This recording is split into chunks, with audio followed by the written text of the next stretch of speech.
ఈ 1 ఇయర్లో వాళ్ళు ఏం చేసారో చెప్పానండి. ఇవాళ మేము 10 ఏళ్లలో 14 రోజులకు ఒకసారి మామూలు నీళ్ళు వచ్చేవి. ఇవాళ నీళ్ళ పరిస్థితి చూడండి. తాగునీరు దాదాపు 1000 పడకల హాస్పిటల్, బ్రహ్మాండమైన హాస్పిటల్ కడుతున్నారు బస్ స్టాండ్ ముందరలో. హాస్పిటల్ కట్టింది ఎవరు చూడండి. 10,000 మందికి ఉద్యోగాలు వచ్చి ఒక ఇండస్ట్రీ తీసుకొచ్చి మామూలులో పెట్టినాం. 2,000 మంది రిక్రూట్మెంట్ కూడా అయిపోయింది. అది ఎవరు చేసిండ్రో అడగండి. ఐటీ టవర్ కట్టినాం, ఉద్యోగాలు విదేశీ కంపెనీలు పనిచేస్తున్నాయి. అది ఎవరు కట్టిండ్రో అడగండి. 4 దిక్కుల 4,000 డబుల్ బెడ్రూమ్లు కట్టినాం గేటెడ్ కమిటీ లాగా. అది ఎవరు కట్టిండ్రో అడగండి. 30 ఏళ్ల నుంచి బైపాస్ అని టైం పాస్ చేసినారు. ఆ బైపాస్ రోడ్ ఎవరు కట్టిండ్రో అడగండి. ఇప్పుడు భూత్పూర్ నుంచి చించోల్ రోడ్ పని అవుతుంది. అది ఎవరు చేస్తున్నాడు కానీ. 20 ఆఫీసులు 20 దిక్కులో ఉండే, ఒకే దగ్గర ఒక కలెక్టరేట్ కట్టినాం. అది ఎవరు కట్టినాడు కానీ. వర్షం పడితే మామూనారులో 3 ప్రాంతాలు ఎక్కటోళ్ళు అక్కడ ఆగిపోతుంది. బ్రహ్మాండమైన రోడ్ వేసినాం. అది ఎవరు వేసినాడు కానీ. జడ్చెల్ల టు మామూనార్ 50 మంది చనిపోయారు 50 ఏళ్లలో. మరి అది ఎవరు కట్టినాడు కానీ. గంటకు ఒకసారి రైల్వే గేట్ పడుతుంది అప్పనపల్లి దగ్గర 2 బ్రిడ్జిలు కట్టినాం. ఎవరు కట్టినాడు కానీ. మన్నెంకొండ దగ్గర బ్రహ్మాండమైన గెస్ట్ హౌస్ కట్టినాం, యాత్రికులకు రోడ్లు వేసినాం. ఎవరు చేసినాడు కానీ. మురికి కూపంలో ఉండే ట్యాంక్ బండి బ్రహ్మాండం కట్టినాం. ఎవరు కట్టినాడు కానీ. బ్రహ్మాండమైన శిల్పరామం కట్టినాం. ఎవరు కట్టినాడు కానీ.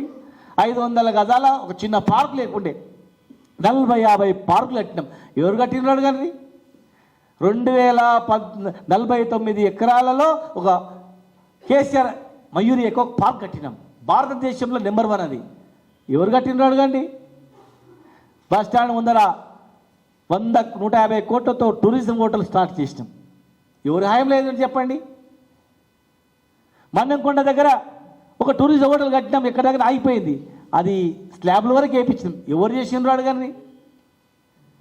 హన్వాడలో చెక్ డ్యాములు కట్టినాం, బాబునామడలో చెక్ డ్యాములు కట్టినాం. మీ హాయంలో కట్టిన చెక్ డ్యాములు ఏమిటి అదే అడగండి. రైతు బజార్లు కట్టినాం అడగండి. మార్కెట్లు కట్టినాం అడగండి. నేను వారిని అడుగుతా ఉన్నా. ఇంకా చాలా చెప్పడంతో చివరస్తలు నువ్వు మామూలు అడుగు తీసి అడిగేస్తే 10 అడుగులు వేస్తే ఇట్లా చూస్తే అని పడుతుంది. స్టేడియంలో చూడండి, ఇండోర్ స్టేడియం అంతర్జాతీయ ప్రమాణాలతో కట్టినాం. ఎవరు ఇచ్చిన అడగండి. వాలీబాల్ అకాడమీ తెచ్చినాం, ఆర్చరీ అకాడమీ తెచ్చినాం. ఎవరు చెప్పిండో అడగండి. స్టేడియం వాకింగ్ ట్రాక్లు, బ్రహ్మాండ వాకింగ్ ట్రాక్లు తెచ్చినాం. ఎంవిఎస్ కాలేజ్ స్టేడియం కట్టినాం. ఎవరు తెచ్చినారు అడగండి. 1,00,000 ఉన్నాయి. వాళ్ళు చేయాల్సింది మన్నెంకొండ రోప్వే తెలంగాణలోనే నెంబర్ 1 ఫస్ట్ రోప్వే, ఇండియాలో బిగ్గెస్ట్ హై టెక్నాలజీతో కట్టిన రోప్వే ఫౌండేషన్ చేసి పని స్టార్ట్ అయితే ఆగిపోయింది. సంవత్సరం అయింది, ఒక పుల్ల తీసి పుల్ల పెట్టలే. వారి శాఖనే ఆ రోప్వేను కంప్లీట్ చేయమని చెప్పండి. మన్నెంకొండ దేవస్థానం దగ్గర 100 రూములు ఫౌండేషన్ వేసినాం, చేయమని చెప్పండి. అన్నదాన సత్రం ఫౌండేషన్ వేసినాం, చేయమని చెప్పండి. 2 ఫ్లోర్లు స్లాబ్లు వేసినాం, ఒక హోటల్, చేయమని చెప్పండి. కళ్యాణ మండపం స్టోప్ ఫ్లోర్ వేసినాం, స్లాబ్ వేసినాం, ఇప్పటికట్లే ఉంది, కంప్లీట్ చేయమని చెప్పండి. బస్టాండ్ ముందర బ్రహ్మాండమైనటువంటి టూరిజం కాంప్లెక్స్ స్లాబ్ వేసి పెట్టినాం, అది కంప్లీట్ చేయమని చెప్పండి. ఉట్టిగా మేమేం చేయలేదు అంటే ప్రజలు ఊరుకోరు. మొన్నటి వరకు మా పార్టీలోనే ఉన్నది కదా ఆయన, కాంగ్రెస్ పార్టీలోనే ఉట్టి పెరిగిందా. మళ్ళీ మొన్నటి వరకు మా పార్టీలోనే ఉండే కదా, మా పార్టీలో మంత్రి కూడా వేసిండు కదా. మరి 10 ఏళ్ళలో ఏం చేయలేదంటే ఆయన ఏం చేయనట్లే కదా. ఆయనంత ఆయన ఏమనలేదు కదా. 10 ఏళ్ళు అధికారంలో ఉన్న, మేము 10 ఏళ్ళు ఉన్నప్పుడు మా పార్టీలో ఉన్నాడు, 5 ఏళ్ళు మంత్రిగా ఉన్నాడు కదా. మరి ఆయన జిల్లాలో కూడా డెవలప్ చేసిండు కదా. ఎట్లా చేసిండు? భూములని చేసిండా, మా గవర్నమెంట్లో ఇచ్చి చేసిండా? తప్పది. ఒక బాధ్యతలుగా మంత్రి నేనైతే ఇన్లే అని ఏం నువ్వేం చేయలేదన్న ఇన్లే, మీరు చెప్పిద్దాం నేను చెప్తున్నా. ఒకవేళ ఆ మాట అంటే మాత్రం చాలా తప్పు అవుతుంది. మేము ఏమంటలేము, సమయం వస్తుంది అందమని. మేమే కదా ఇంటింటికి నీళ్ళు ఇచ్చింది. ఎవరు ఇచ్చింది? మరి కొల్లాపూర్లో నీళ్ళు ఇచ్చింది ఎవరు?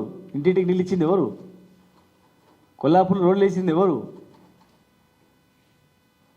బాగున్నా నాగర్ కర్నూలు పార్లమెంట్లో దుస్థితి ఎట్లుండే? కేరళ నీళ్ళు ఇచ్చింది ఎవరు?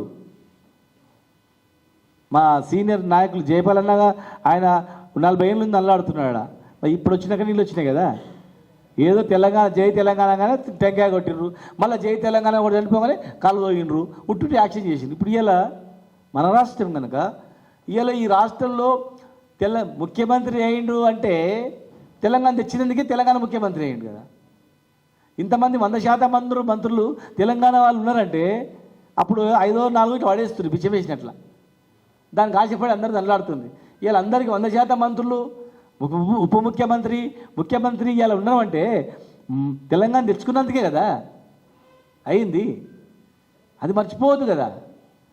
ఏదో ఎప్పుడో ఒకసారి రాజకీయ ప్రయోజనాల గురించి మాట్లాడితే బాగుంటుంది. పొద్దంతకాలం ఏం చేయలేదు అంటే ఎట్లా? ఆయన నిన్నటి వరకు మా పార్టీలో ఉన్న ఆయన మొన్ననే పోయి మేమేం చేయలేదంటే ఎట్లా? ఆయన వైఫల్యం కూడా ఉన్నట్లే కదా. మరి పార్టీ ఒకరోజు మారినంత మాత్రాన మొత్తం 100 ఏళ్ళ సీనియర్ వస్తుందా? తప్పది. ఎవరు మాట్లాడినా తప్పది. టీఆర్ఎస్ ఏం చేయలేదు ఎవరు మాట్లాడినా 100% తప్పది. మేము చేసింది ఏందో ఎక్కడ మాట్లాడడానికి సిద్ధం. మేము చేసింది ఏంటండి లేలే అభివృద్ధి గురించి కాదు. అక్కడ మీరు 2000 ఇస్తా అంటే మీరు 4000 ఇస్తామన్నారు. మేము 10,000 ఇస్తామంటే రైతు బదులు మీరు 15,000 ఇస్తామన్నారు. మేము పప్పన్నం పెడతామంటే మేము బిర్యానీ పెడతామని అన్నారు. ఇప్పుడు మిరపప్పుడు అన్నం కూడా గతి లేదు. మేము 24 గంటలు కరెంట్ ఇస్తామంటే మీరు 44 గంటలు ఇస్తామని అంటారు. ప్రజలు ఏదో బోధ మీరు ఏదో ప్రకటనలు ఇచ్చి అధికారులు వచ్చి మేమేం చేయలేదు కాదు. మేమేం చేయనందుకు అని కాదు. ఇప్పుడు ఒకవేళ ఎవరికైనా డౌట్ ఉంటే మరి వాళ్ళని ఎవరైనా ఒక రాజీనామా చేసి మళ్ళీ గెలవని చెప్పండి. అక్కడ రాజీనామా చేసి ఎవరైనా సరే ధైర్యం ఉంటే మేము చేయలేని దానికి రెఫరెండం పెట్టమని చెప్పండి. ఒక్క రాజీనామా చేసి పెట్టమని చెప్పండి. పోయి దాన్ని ఒప్పుకుంటాం. మేము ఎక్కడ రాజీనామా చేస్తారు? మాయనారు చేస్తారా? కొల్లాపూర్ చేస్తారా? వనపర్తి ఏడు చేస్తారు? ఎవరైనా సరే ఒకవేళ మేము ఏం చేయలేదని ఆయన మంత్రి గారికి ఇట్లా అంటే ఆయన చేస్తాడా ఎవరి మీద చేస్తా చేసి మళ్ళీ బై ఎలక్షన్ పెట్టమనండి. అభివృద్ధి మీరు ఏం చేయలేదు మేమే చేసినాం అని రెఫరెండం మీద పెట్టమని చెప్పండి. ఒకటే రెఫరెండం. మీరు 10 ఏళ్ళు ఏం చేయలేదు, మేము 1 year చాలా బ్రహ్మాండంగా చేసినాం, ఇగో ఇది రుజువు అని చెప్పండి. వారు ఏ సవాల్ కానీ సిద్ధం. మేము